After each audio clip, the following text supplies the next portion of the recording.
Assalamualaikum warahmatullahi wabarakatuh. Ya ibu-ibu, kembali lagi bersama saya Siti Mariam Zakaria. Dalam 30 menit ke depan saya akan menemani ibu-ibu dalam acara Salam Kibar Silaturahim online dalam kajian Ibu Pembelajar bersama Teh Kiki Barkiah. Ya ibu-ibu, siapa nih yang suka galau di rumah? Nah, kali ini Teh Kiki ini akan membantu ibu-ibu yang sering banget nih ngerasa galau dalam ngurusin anak atau seputar rumah tangga. Ya, Teh Kiki akan berbagi nih tips-tipsnya bersama ibu-ibu di rumah dengan tema menjadi ibu yang tidak mudah galau. Ya Teh Kiki, alhamdulillah terima kasih ya Teh ya udah datang di studio Mas Taka ya Teh ya. Oke, Teh Kiki untuk tema kali ini menarik banget ya Teh ya, menjadi ibu yang tidak mudah galau gitu ya. Mungkin Teh Kiki ini kan sosok ibu-ibu yang tokoh parenting mungkin ya kalau di Facebook gitu ya. Dan Teh Kiki juga kalau di Facebook mungkin aktif melihat ibu-ibu posting-postingannya, status-statusnya yang mungkin karena Teh Kiki terlihat banyak yang galau mungkin ya. Karena kegalauan ini biasanya nggak cuma ibu-ibu muda atau yang ibu yang baru punya anak ya Teh ya, tapi karena memang rumah tangga dan segala kesibukan ibu-ibu terkadang gitu ya, ibu-ibu tuh suka lelah dan kemudian cepat mudah galau gitu Teh Kiki. Teh Kiki di sini mau bagi tipsnya ya sama ibu-ibu ya, gimana sih menjadi ibu yang tidak mudah galau gitu ya. Teh Kiki mungkin langsung aja ke pertanyaan ya Teh ya. Menurut Teh Kiki nih ya, kenapa sih ibu-ibu tuh sering banget galau gitu Teh Kiki, mengurus anak, ngurus apapun di rumah lebih seringnya tuh galau. Kelihatan ribet aja yang mikirin ya, itu. Iya ibu-ibu, assalamualaikum warahmatullahi wabarakatuh. Alhamdulillah senang sekali ya, terima kasih sudah diundang di dalam studio ini untuk kembali berbagi dalam acara Salam Kibar. Ya, terkait dengan pertanyaan pertama Teh Mary, mengapa sih para ibu-ibu khususnya wanita ini sering sekali ya merasa galau? Jadi ada beberapa hal yang menyebabkan kita para wanita mudah sekali untuk terjangkit penyakit galau. Yang pertama, galau itu kan sebenarnya muncul akibat adanya gap yang besar antara harapan dan kenyataan. Jadi kita berharap seperti apa, ternyata kenyataannya lain. Kita berharap misalnya suami kita komunikasinya lebih baik, tapi ternyata suami kita dingin gitu ya, kaku. Itu juga kadang membuat galau. Kita berharap suami kita misalnya pekerjaannya lebih baik, ternyata kenyataannya lain, itu juga kadang membuat galau. Kemudian yang kedua, galau itu muncul akibat adanya gap yang besar antara keinginan dan kemampuan gitu ya. Jadi mungkin kita berharap punya rumah sendiri, tapi seumur-umur nikah itu ngontrak, terusnya jadi kontraktor, misalnya itu juga kadang bikin galau. Atau misalnya kita berharap kita punya mobil, tapi seumur menikah motor, terus butut gitu ya motornya juga, itu bikin galau. Nah terus kemudian selanjutnya adalah yang membuat kita sering merasa galau adalah cara pandang kita melihat kebahagiaan. Ya, jadi bisa jadi keadaan yang sama itu menimbulkan kesan kebahagiaan yang berbeda dari setiap keluarga. Misalnya untuk seorang ibu, bahagia itu ketika dia misalnya punya rumah mewah, punya mobil mewah, sehingga dia tidak merasa bahagia ketika rumahnya sangat sederhana atau tidak punya kendaraan. Tapi bisa jadi ada orang lain dengan kondisi yang sama, tidak punya rumah, tidak punya kendaraan mewah, tapi dia cukup bahagia ketika misalnya tidak memiliki utang gitu ya, karena rumahnya dia beli dengan cara langsung walaupun sederhana, atau misalnya rumahnya masih mengontrak tetapi tidak menyicil. Jadi itu juga bikin beda gitu ya kegalauannya. Ya, kemudian ibu-ibu, hal selanjutnya yang sering sekali membuat kita para ibu-ibu sering galau adalah adanya perbedaan cara pandang terhadap melihat kenyataan. Jadi untuk sebuah kenyataan yang sama juga kita punya cara pandang yang berbeda. Misalnya contoh, sama-sama belum memiliki anak gitu ya, yang satu galau tapi mungkin yang satu lebih melihat itu sebagai sarana untuk menyiapkan diri lebih banyak, menyiapkan ilmu lebih banyak, otomatis kadar galaunya berbeda. Tapi memang betul seperti yang tadi Teteh Mary bilang, bahwa galau lebih mudah sekali terjadi kepada makhluk yang bernama wanita gitu ya dibanding para laki-laki. Memang di dalam surat Al-Imran ayat 36 juga Allah menyatakan bahwa memang laki-laki itu berbeda gitu ya dengan perempuan. Bahkan di dalam hadis yang diriwayatkan oleh Muslim, persaksian dua orang perempuan itu setara gitu ya dengan persaksian satu orang laki-laki. Jadi itu juga menunjukkan bahwa memang ada kekhasan tersendiri ya dari sisi perempuan yang kemudian menyebabkan mungkin secara persaksian pun juga kekuatannya berbeda. Tapi ibu-ibu tenang saja bahwa dalam surat An-Nisa ayat 134 kita tuh memiliki peluang yang sama untuk sama-sama masuk surga gitu ya dengan laki-laki. Karena siapa saja yang mengerjakan amalan soleh gitu ya, baik laki-laki atau perempuan, ya sama-sama mendapatkan peluang untuk mendapatkan surga. Jadi meskipun kadar galau kita berbeda ya insya Allah nggak usah khawatir karena peluang surganya insya Allah sama.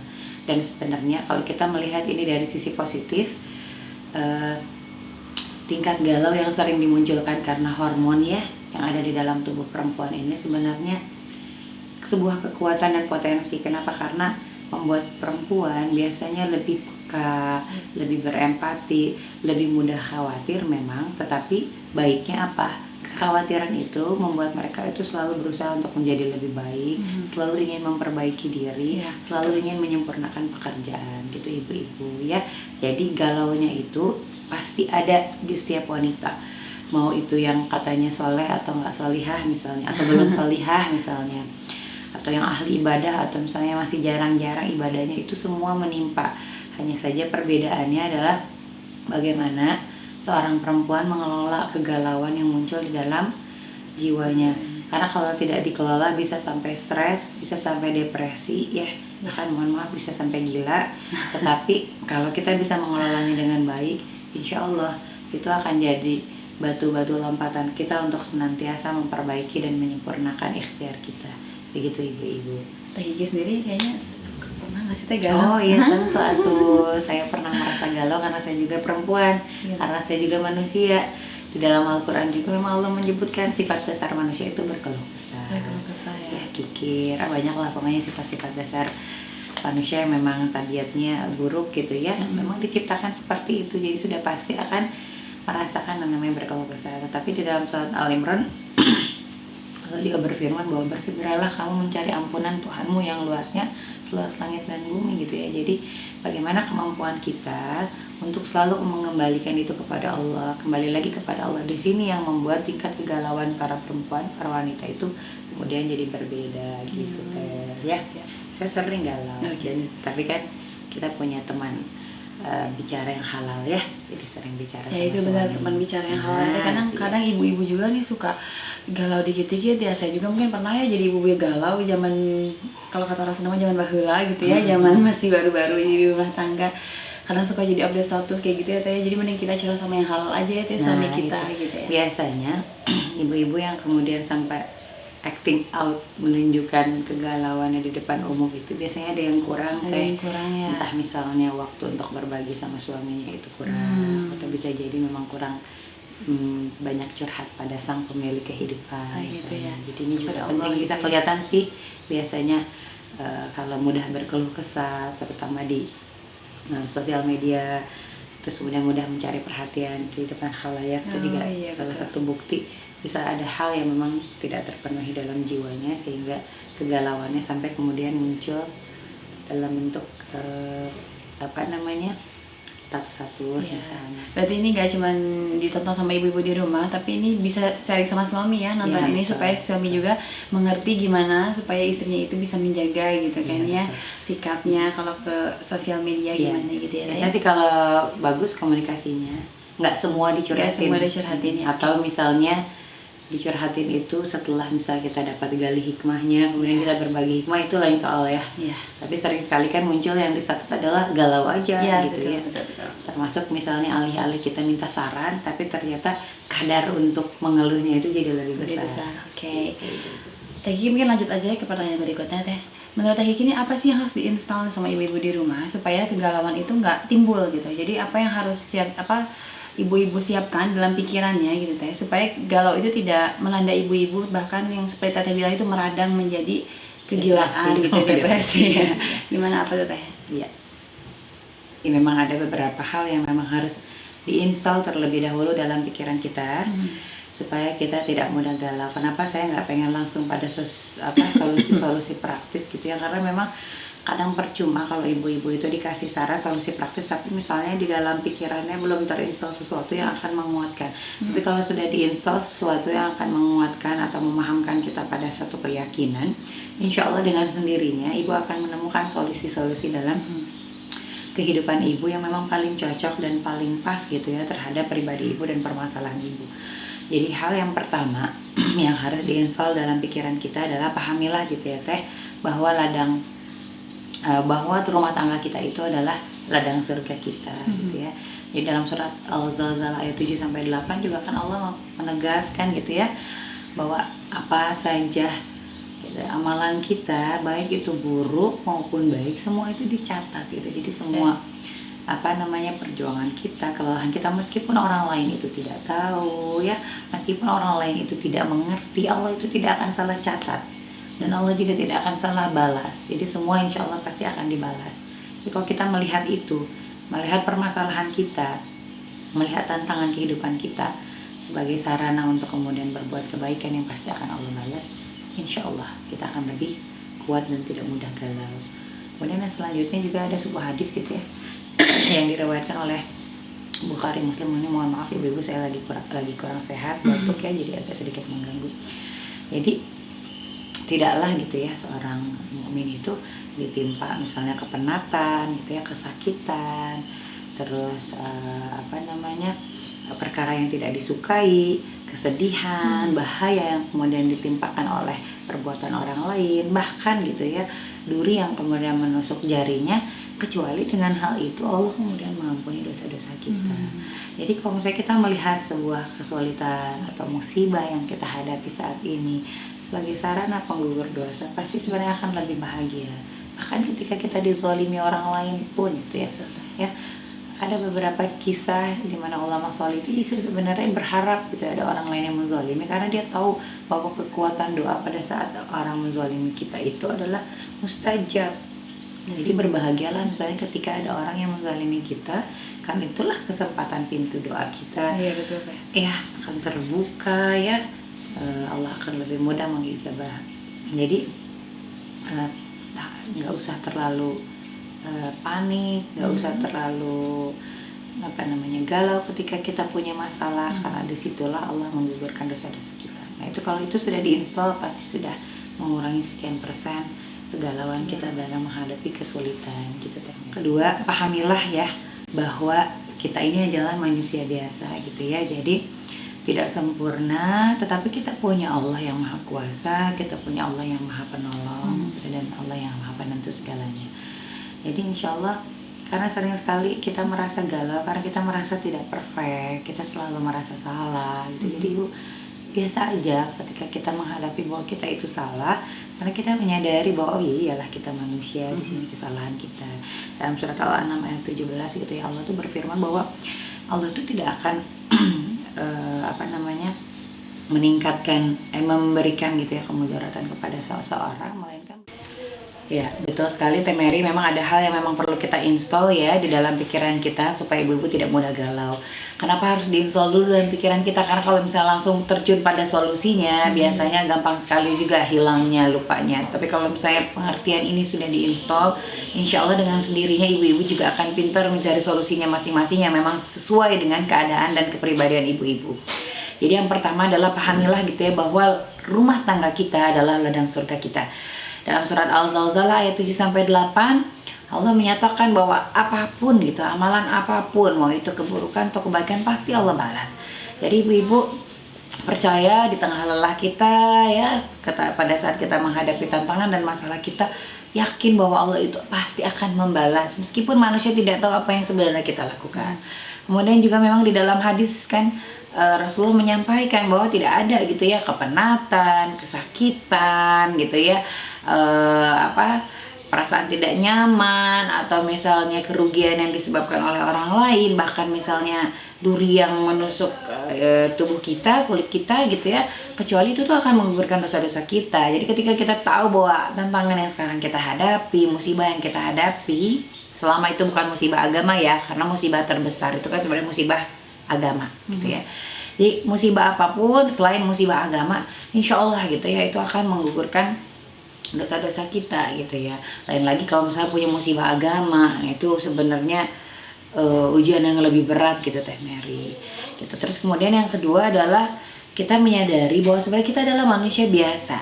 Nah, sering sekali galau karena kita tidak mau menerima bahwa kita itu tidak sempurna. Ya, ketika kita salah jadinya kita galau berlebihan, ketika kita melakukan kesalahan kita merasa gagal gitu ya. Jadi ibu-ibu, dengan kita berpikir bahwa kita adalah manusia biasa, itu insya Allah kita tidak akan terlalu mudah galau. Dan setelah itu pengertian itu diiringi bahwa Allah maha penentu dan maha kuasa gitu ya atas segala sesuatu. Jadi dalam surat An-6 ayat 17 gitu ya, Allah itu jika Allah menimpakan kemudaratan gitu ya, Allah juga yang kemudian bisa menghilangkannya gitu ya. Terus kemudian Allah yang menentukan segala sesuatu, itu yang harus memang kita pahami gitu ya. Nah terus kemudian yang selanjutnya pahami gitu ya bahwa Allah yang paling tahu hasil akhir yang terbaik dari setiap permasalahan kita. Kadang kita berpikir bahwa masalah ini hanya bisa diselesaikan dengan solusi A gitu ya. Padahal Allah itu memiliki sekian cara gitu ya untuk menyelesaikan persoalan. Memiliki sekian cara untuk memberikan pertolongan dari arah yang tidak kita sangka-sangka gitu ya. Jadi jangan kemudian menyelesaikan persoalan itu hanya melihat pada kemampuan diri sendiri gitu ya. Ada satu kekuatan yang kita tidak bisa menandingi, yaitu adalah kuasanya Allah. Ketika Allah sudah menolong seorang hamba, insya Allah gitu ya, Allah sendiri akan menyelesaikan persoalan-persoalan kita.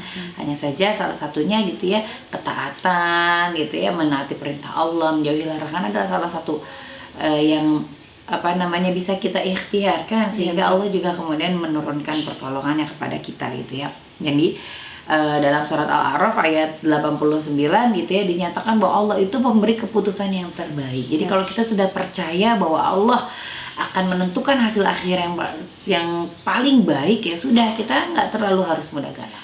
Yang selanjutnya ibu-ibu yang perlu diinstal dalam pikiran kita, kan sering sekali galau itu muncul karena masalah anak-anak. Nah, Teh Mary, kita harus memahami bahwa Allah itu yang menggenggam jiwa anak-anak.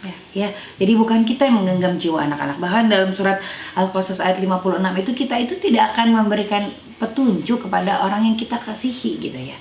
Tapi Allah yang kemudian memberikan petunjuk. Bahkan Rasulullah saja tidak bisa mengarahkan gitu ya sampai akhir hayatnya Abu Thalib itu kemudian mengucapkan syahadat, padahal beliau adalah Rasulullah, beliau adalah Rasul gitu ya. Kemudian beliau juga adalah orang yang terdekat dengan Abu Thalib. Jadi kalau sudah seperti itu, insya Allah kita tidak mudah galau ketika kita melihat ikhtiar kita dalam mendidik anak belum menunjukkan hasil. Tetapi dengan pemahaman ini kita juga akan menggiring diri kita untuk senantiasa memohon kepada Allah terhadap apa-apa yang tidak bisa kita kuasai ya. Jadi minta kepada Allah supaya Allah yang membolak-balikan hati kita, yang membolak-balikan hati suami kita, yang membolak-balikan hati anak-anak kita. Ya, kita nggak bisa memberikan petunjuk pada orang yang kita kasihi. Kemudian yang selanjutnya, pahami gitu ya bahwa kita itu adalah makhluk sosial. Nggak mungkin kita menyelesaikan persoalan sendiri. Seringkali kita merasa galau karena repotnya dimakan sendiri. Ya, kita pengen menyelesaikan persoalan sendiri dengan cara kita sendiri, dengan pikiran kita sendiri. Kita lupa bahwa kita adalah makhluk sosial yang pasti akan membutuhkan orang lain. Nah, di dalam kita membutuhkan orang lain, ya pasti kita butuh kesamaan visi, Teh Mary ya. Makanya penting harus mengkomunikasikan. Jadi setelah menyamakan visi, kita butuh komunikasi. Pasti di sana juga ada perbedaan. Nah, kita butuh mengharmonisasikan potensi kita. Pasti pada saat kita mengharmonisasikan potensi, pasti ada konflik di dalamnya. Kita harus bisa melatih diri kita untuk mengelola konflik. Ya, baru di situ mungkin ada saling memaafkan, saling menerima. Insya Allah, ya kalau kita mampu bekerja sama dengan pihak yang lain untuk menyelesaikan persoalan kita, galau itu akan semakin bisa berkurang. Gitu. Nah, selanjutnya khusus untuk galau karena perbedaan antara keinginan dan kemampuan, harapan dan kenyataan, pahamilah ibu-ibu bahwa apa yang sekarang sudah ada di depan kita itu adalah milik kita. Ya. Jadi tidak kemudian kita harus mengkhawatirkan diri atau berangan-angan pada sesuatu yang belum jadi milik kita. Fokus ya? Kita mensyukuri apa yang kita miliki. Dalam surat Ibrahim ayat 7 juga Allah akan menjanjikan pasti akan Allah tambah kalau kita bersyukur gitu ya. Bahkan dalam surat An-Nisa 147 tidak mungkin gitu ya Allah akan menyiksa kita kalau kita itu bersyukur. Ya. Jadi fokus saja pada apa yang ada di hadapan kita, menjadi ladang surga kita yang mungkin akan beda temanya dengan orang lain. Karena sering sekali kita merasa galau karena kita ingin bahagia seperti bahagia dengan cara orang lain. Kita ingin memiliki apa yang orang lain miliki. Berarti membanding-bandingkan. Nah, itu juga. Makanya kan kalau kata Rasulullah juga kita suruh lihat yang lebih rendah. Kalau misalnya kita kurang mensyukuri gitu ya, tidak bisa melihat kenikmatan, lihat yang lebih rendah gitu ya. Jadi insya Allah kita akan lebih bersyukur terhadap apa yang kita miliki. Kemudian yang selanjutnya, ini penting sekali, sering sekali galau karena kita sibuk dengan memikirkan orang lain, pandangan orang lain, apa kata orang lain. Ibu-ibu percayalah, tidak akan pernah bisa apa yang kita lakukan akan membahagiakan seluruh pihak dan akan disetujui oleh seluruh pihak. Bahkan Rasulullah saja yang sudah berbuat dan berjuang di atas kebenaran itu tidak disukai oleh banyak orang, tidak disetujui oleh semua orang. Jadi santai ibu kalau ada yang beda pendapat sama kita. Maka apa? Maka utamakan saja pandangan Allah gitu ya. Karena kita juga di dalam surat Az-Zariyat ayat 56 hanya diperintahkan untuk beribadah dan mengikhlaskan segala ibadah kita itu hanya kepada Allah. Jadi kalau kita mengutamakan pandangan Allah, insya Allah galaunya akan semakin Teh mungkin lanjut aja ke pertanyaan berikutnya. Tadi kan saya sudah memberikan pertanyaan sama Teh Kiki sudah menjawab gitu ya apa yang harus diinstal sama ibu-ibu ya supaya tidak merasa galau.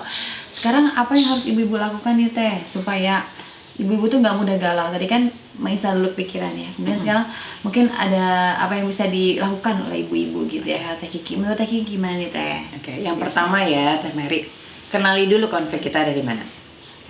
Bakal konfliknya ada di ekonomi, ya. Berarti kan kita pikirin.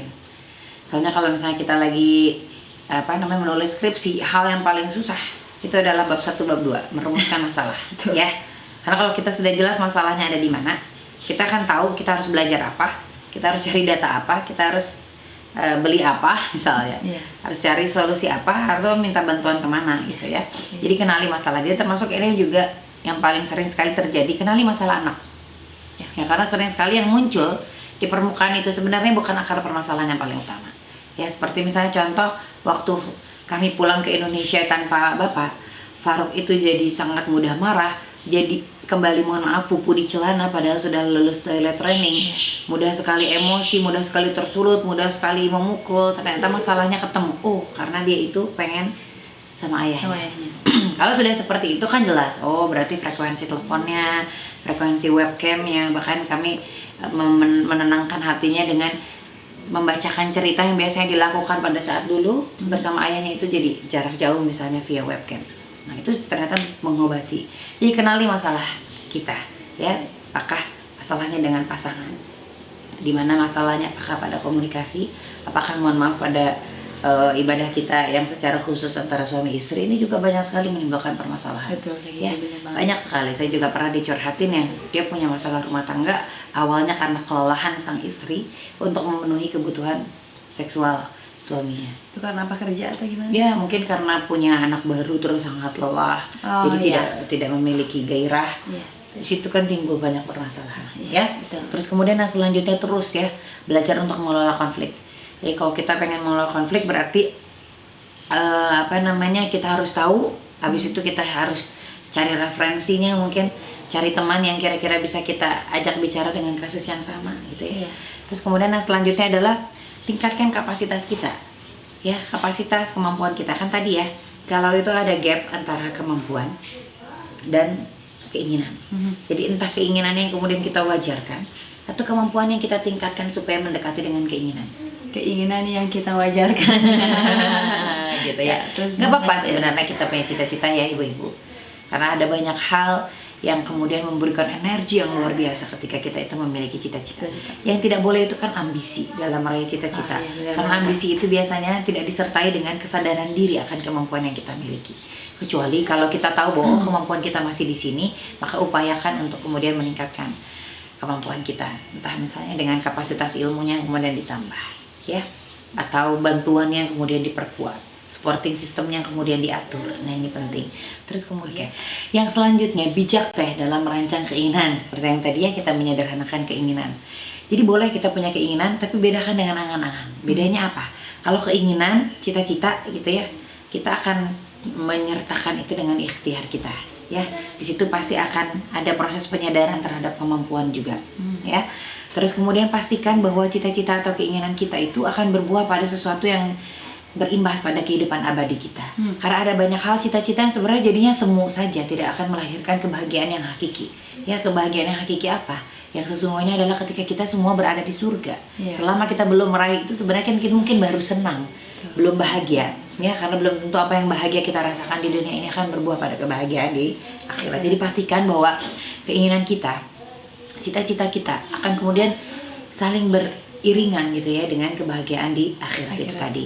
Ya, jadi terus kemudian yang selanjutnya tentang mimpi atau cita-cita yang sering sekali membuat galau itu karena kita memaksakan diri untuk meraih cita-cita itu harus saat ini juga.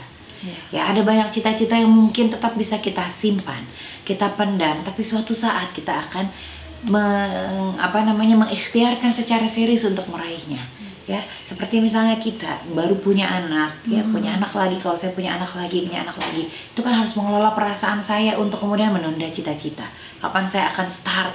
Kapan saya akan secara cepat gitu untuk mengejar itu. Nah, ini penting sekali, ya.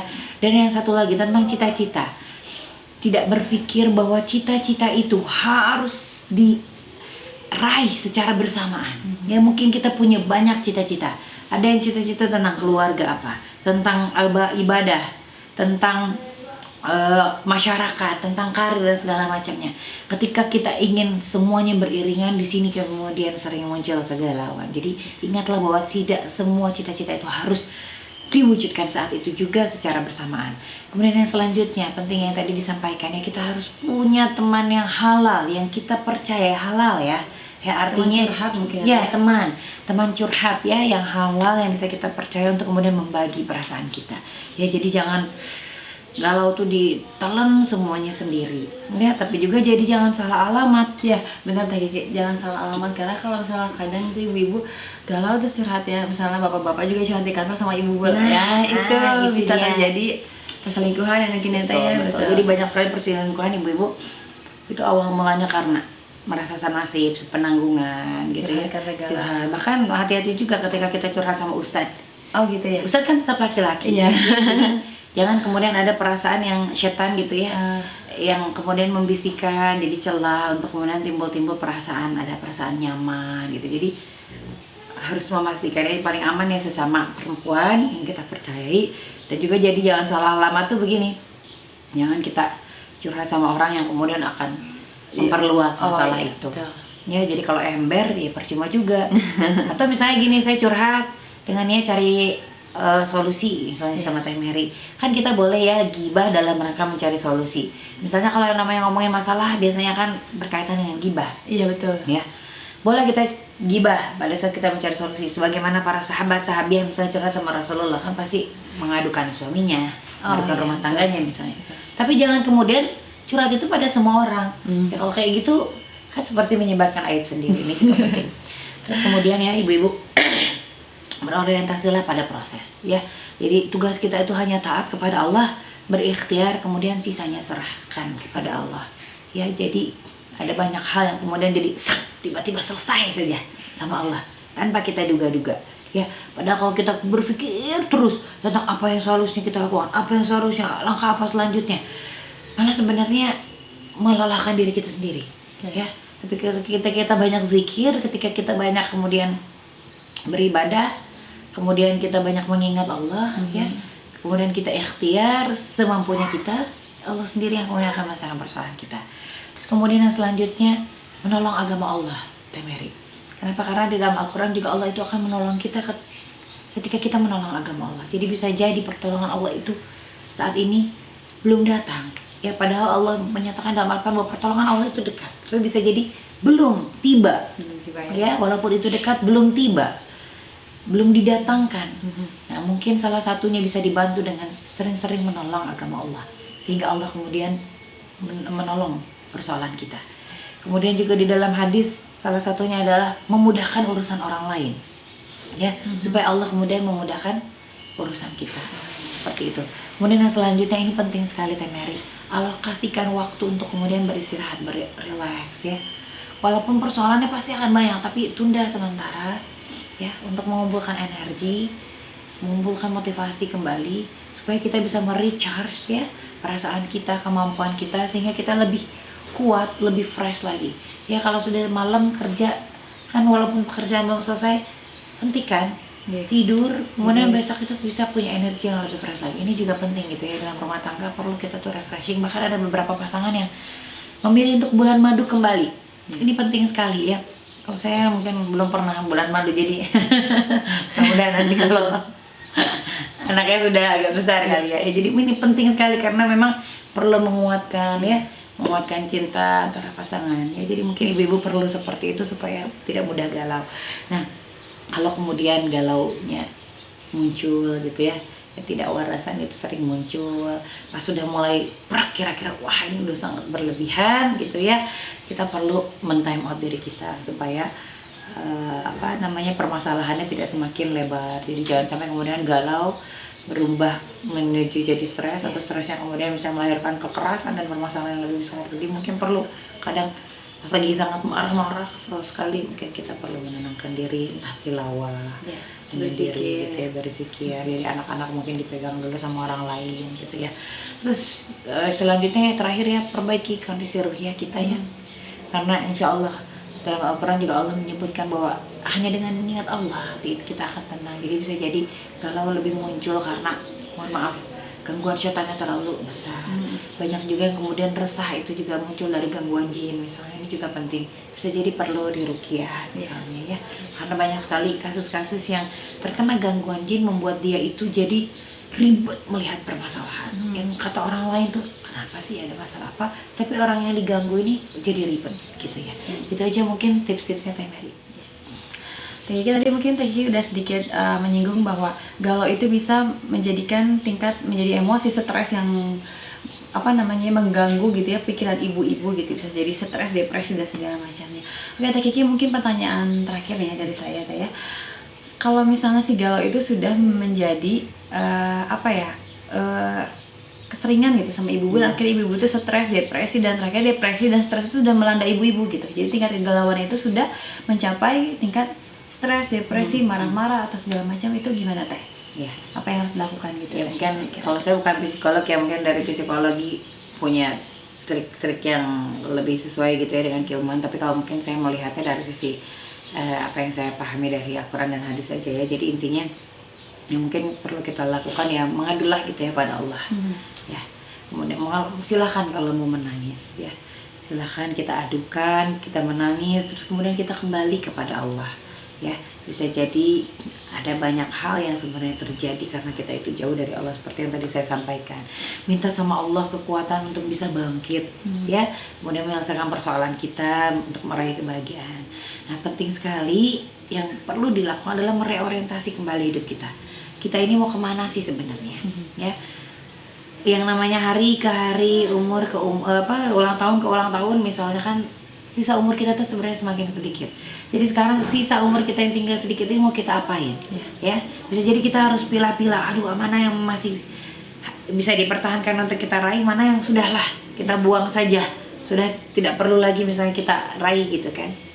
Ya harus dipilah kita mau kemana yang paling efektif untuk mengantarkan kita semakin dekat menuju surganya Allah. Jadi kita juga perlu menentukan prioritas impian, prioritas cita-cita, dan kemudian dari situ kita bisa breakdown untuk menentukan prioritas ikhtiar kita ya, untuk menghabiskan sisa usia kita ya. Jadi kita harus semakin menyesuaikan dengan kemampuan kita, dengan kondisi kita gitu ya, supaya kita bisa lebih tegas, lebih jelas untuk meniti jalan kita menuju kehidupan yang lebih abadi di surga nanti, insyaallah.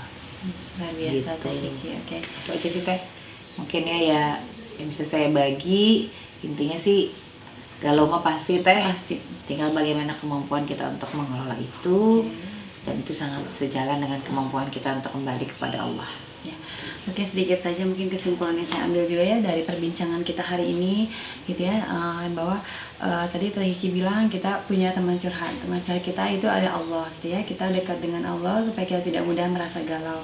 Kemudian curhatlah pada tempat yang benar, yaitu dimana pada yang halal atau sesama muhrim kita gitu ya Teh ya, supaya kita juga bisa saling memperbaiki diri. Jadi tidak jadi kegalauan itu jadi nggak meladang ke yang lain gitu ya. Mungkin Teh Kiki ada yang mau disampaikan? Mungkin udah. Ya. Ya, jadi Teh Mary tambahan sedikit ya dari kesimpulan yang tadi Teh Mary sampaikan. Ibu-ibu fokuslah pada ladang surga yang kita miliki, ya. Jadi apa yang sekarang kita miliki, yang ada di hadapan kita, itulah ladang surga kita. Ingat bahwa ladang surga itu nggak sama, jalan surga itu beda-beda, pintu masuk surga itu juga banyak, nggak satu pintu. Jadi tinggal bagaimana kemudian apa yang kita miliki hari ini kita jadikan peluang kita untuk meraih kebahagiaan di dunia dan di akhirat. Itu aja sih Teh Mary. Dan satu lagi mungkin ada sedikit iklan ibu-ibu ya. Saya insya Allah sudah mengeluarkan buku 5 Guru Kecilku bagian kedua ya, bagi ibu-ibu yang mungkin pernah membaca di buku 5 Guru Kecilku bagian pertama. Kalau saya sendiri yang menulisnya itu merasa bagian kedua lebih mengharu biru Teh Mary, karena anak-anak sudah semakin besar, di sini juga sudah mulai banyak menghadapi tantangan memiliki remaja ya. Jadi kalau ibu-ibu suka di GK1, mudah-mudahan suka juga di 5GK yang kedua. Dan kalau ibu-ibu merasa buku ini ada manfaatnya, terima kasih bila sudah membantu ya menambah amal jariah saya dengan menyampaikan gitu ya manfaat buku ini kepada rekan-rekan dan kerabat, atau menghadiahkan buku ini kepada handai taulannya. Itu aja sih mungkin Teh Mary ya. Mudah-mudahan Allah, mohon doanya lah, mudah-mudahan Allah memberkahi dakwah yang saya lakukan dari dalam rumah melalui penulisan buku ini. Itu aja Teh. Baik ibu-ibu, alhamdulillah kita sudah sama-sama menyaksikan tips-tips Teh Kiki mengenai ibu yang tidak mudah galau. Mudah-mudahan ibu-ibu di rumah bisa diaplikasikan ya Teh Kiki ya di dalam rumah tangga supaya tidak mudah galau. Oke, ibu-ibu atau sahabat Mastaka, rekan-rekan sekalian yang mau mendukung acara kami, acara dakwah ini, bisa hubungi marketing kami di 0811-222-7567 dengan Bapak Lukman ya. Baik ibu-ibu, cukup dari kami, dari saya Siti Mariam Zakaria dan saya Kiki Barkia. Kita ketemu lagi di Salam Kibar berikutnya dengan tema-tema yang lebih menarik. Wassalamualaikum warahmatullahi wabarakatuh.